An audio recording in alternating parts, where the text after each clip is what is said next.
Hey guys, welcome back to English Novels and Books. Here, you can watch and listen to novels of every genre with illustrations. Let's see what we have for you today. Don't forget to hit on subscribe button and click on notification for our updates. Hello people, welcome back.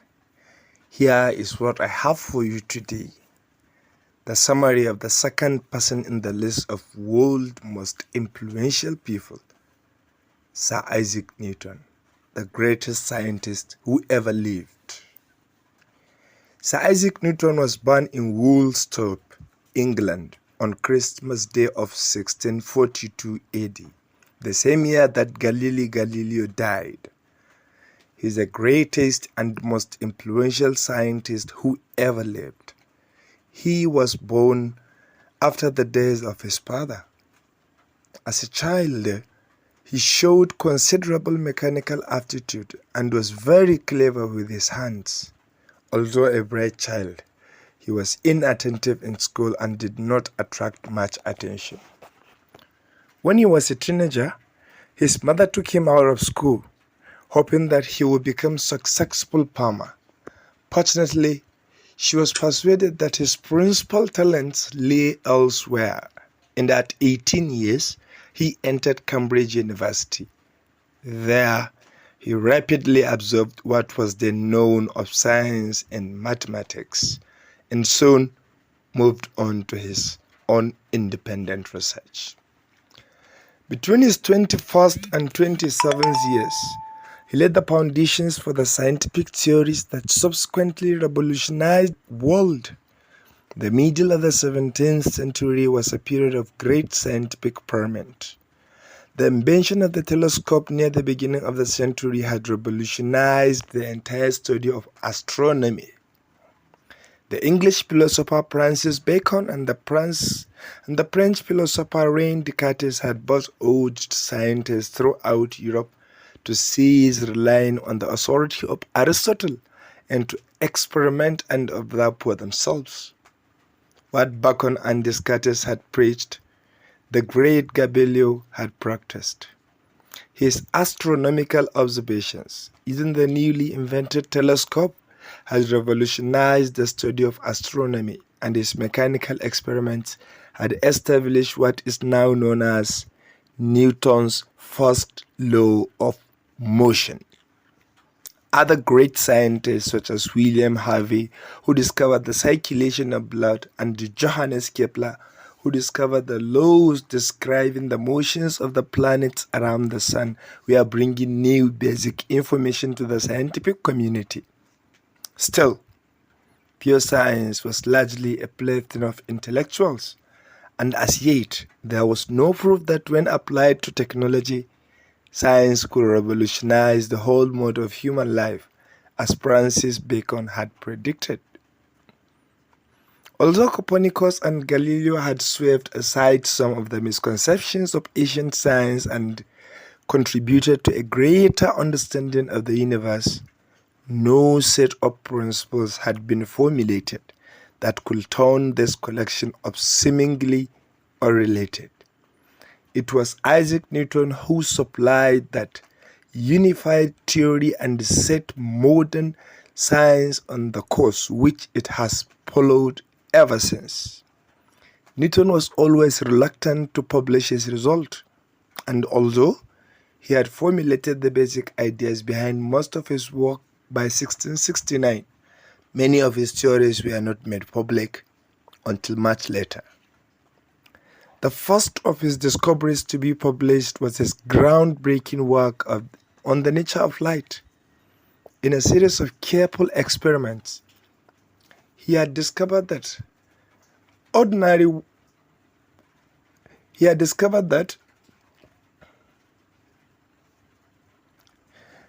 the first of his discoveries to be published was his groundbreaking work on the nature of light. In a series of careful experiments, he had discovered that ordinary white light is a mixture of all the colors of the rainbow. He had also made a careful analysis of the consequences of the laws of the reflection and refraction of light. Using these laws, he had in 1668 designed and built the first reflecting telescope, the type of telescope that is used in most major astronomical observatories today. Newton's achievements in optics alone will probably entitle him to a place on this list. However, they are considerably less important than his accomplishments in pure mathematics and mechanics.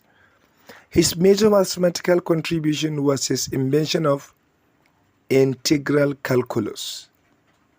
Had Newton done nothing else, the invention of integral calculus by itself would have entitled him to a high place on this list of 100 most influential people in the world. Newton's most important discoveries, however, were in the field of mechanics, the science of how material objects move.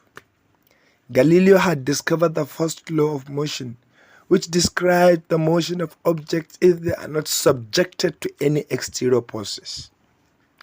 In practice, of course, all objects are subjected to exterior forces, and the most important question in mechanics is how objects move under such circumstances.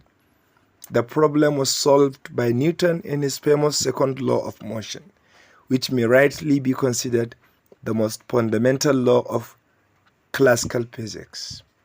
The second law states that the acceleration of an object is equal to the net force of the object divided by the object's mass.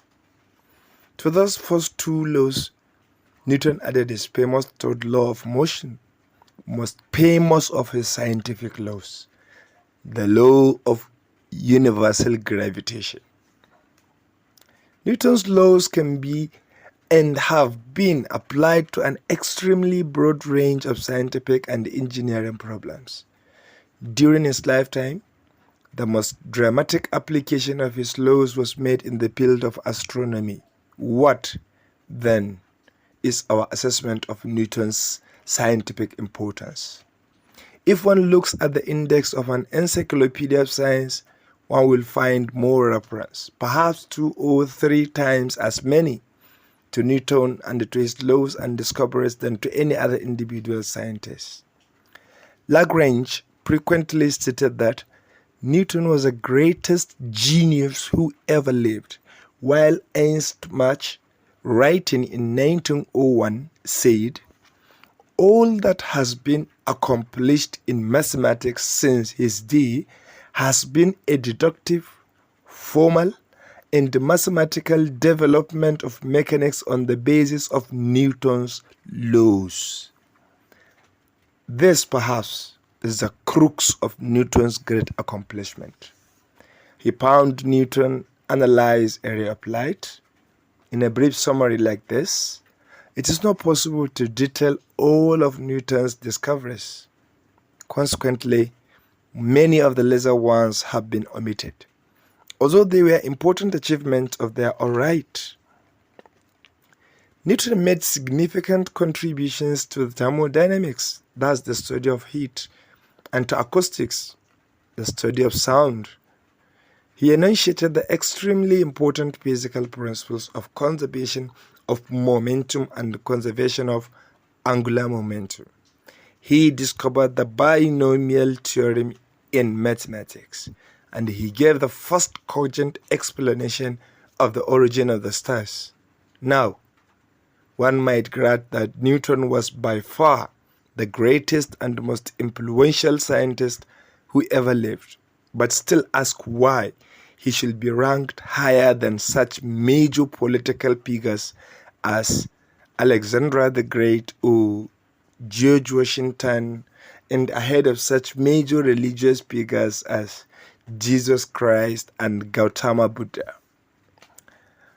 Halt noticed and stated that even though political changes are of significance, it is fair to say that most people in the world were living the same way 500 years after Alexander's death as their forebears had lived 5 centuries before his time. Similarly, in most of their daily activities, the majority of human beings were living the same way in 1500 AD as human beings had been living in 15 BC. In the last 5 centuries, however, with the rise of modern science, the everyday life of most human beings has been completely revolutionized. We dress differently, eat different foods, work at different jobs, and spend our leisure time a great deal differently than people did in 1500 AD. Scientific discoveries have not only revolutionized technology and economics, they have also completely changed politics, religious thinking, art, and philosophy. Few aspects of human activity have remained unchanged by this scientific revolution, and it is for this reason that so many scientists and inventors are to be found on the list. Newton was not only the most brilliant of all scientists, he was also the most influential figure in the development of scientific theory, and therefore well merits a position at or near the top of any list of the world's most influential persons ever lived. Sir Isaac Newton died in the year 1727 AD and was buried in Westminster Abbey. The first scientist to be accorded that honor. Thank you. See you in the next episode with the person number 3 on the list of Harry Halt top 100 most